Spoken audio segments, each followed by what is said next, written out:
don't know with any certainty that anybody could predict what Christopher Hitchens would have said if he'd have been with us here today. I repeat, I don't. That won't prevent me from engaging in a certain degree of conjecture of a kind, and surmising to a certain extent.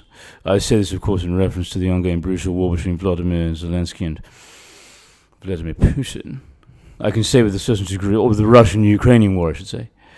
I can, however, say with a certain degree of confidence that I don't think he would have been particularly impressed with the seeming capitulation demonstrated by the West in the face of Russian aggression that the Russians have exhibited. I don't think he would have been impressed. I don't think he would have been pleased, and I don't think he would have countenanced that. I say this with a certain degree of confidence. I would have deployed a certain litmus test in which I would have asked people, well, what do you know about Vladimir Putin? Well, those that would have said to me, I know that Vladimir Putin is a bad guy, but...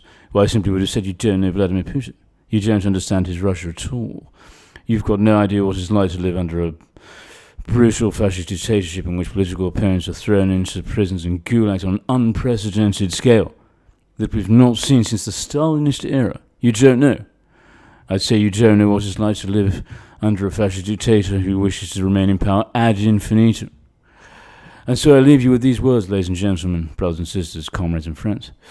By the way, when are we going to talk about my new book? Available in fine bookstores everywhere.